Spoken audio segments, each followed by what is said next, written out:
ஒரு நாளைக்கு ஓல்டு ஸ்டூடெண்ட்ஸ்லாம் சேர்ந்து ப்ரொஃபஸரை பார்க்க போகலாம் அப்படின்னு சொல்லி பிளான் பண்ணுறாங்க. பிளான் பண்ணிவிட்டு ப்ரொஃபஸர் வீட்டுக்கு போகிறாங்க. ப்ரொஃபஸர் வெளியில் போயிருக்காரு. வர லேட் ஆகுங்கிறதுனால இவங்க உட்காந்து பேசிகிட்டு இருக்காங்க.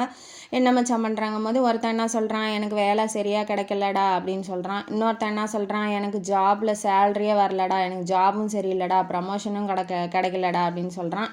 இன்னொருத்தன் எனக்கு இவங்களால பிரச்சனைடா, அவங்களால பிரச்சனைடா அப்படின்னு சொல்லி ஒவ்வொருத்தன் ஒவ்வொரு பிரச்சனையை சொல்லி பேசிகிட்டு இருக்காங்க. அதை தூரத்துலேருந்து ப்ரொஃபஸர் கேட்டுறாப்புல. கேட்டுட்டு உள்ளே நுழையிறாரு. எல்லாரும் விஷ் பண்ணுறாங்க.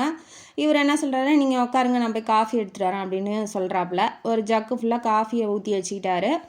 கப்ஸ் மட்டும் விதவிதமாக எடுக்கிறாரு. அதாவது காஸ்ட்லியான கப்ஸு, மீடியமான கண்ணாடி கிளாஸு, லோவான பிளாஸ்டிக் கப்ஸு எல்லாத்தையும் எடுத்து ட்ரேயில் அடுக்கி வச்சுட்டு டேபிள் மேலே முன்னாடி வச்சிட்றாரு. ஊற்றி குடிங்க அப்படின்னு சொல்லும் போது எல்லோரும் என்ன பண்ணுறாங்கன்னா, அந்த காஸ்ட்லியான கப்ஸை தான் எடுக்கிறாங்களே ஒழிஞ்சு அந்த கண்ணாடி கிளாஸையோ இல்லை இந்த பிளாஸ்டிக் கப்ஸையோ யாருமே தொடவே இல்லை. அது மட்டும் இல்லாமல் அந்த காஃபியை பற்றி யாருமே பேசலை, அந்த கப்ஸை பற்றியே தான் பேசுகிறாங்க.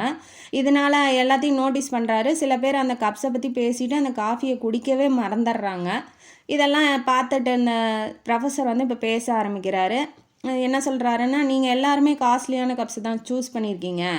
நீங்கள் காஸ்ட்லியான கப்பை சூஸ் பண்ணாலும் சரி, பிளாஸ்டிக் கப்ஸை சூஸ் பண்ணாலும் என்னோடய காஃபியோட டேஸ்ட்டை அந்த கப்ஸால் மாற்றவே முடியாது. இல்லை என் காஃபியோட தரத்தை அதிகமாகவோ குறைவாகவோ அதால் காமிக்க முடியாது. அதே மாதிரி தான் லைஃபுங்கிறது காஃபி மாதிரி. அந்த லைஃப்பை நீங்கள் விட்டுறீங்க. காஃபி கப்பாகிய அந்த பதவி, பணம், வேலை அது பின்னாடியே நீங்கள் ஓடிட்டுருக்குறீங்க.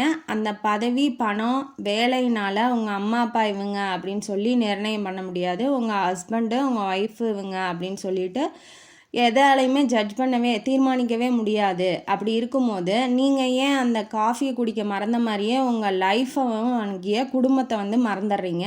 அதனால் குடும்பத்துக்கிட்ட டைம் ஸ்பெண்ட் பண்ணுங்கள், அவங்கள்ட்ட பேசி பாருங்கள் அப்படின்னு சொல்லி ஒரு அட்வைஸ் கொடுக்குறாப்புல.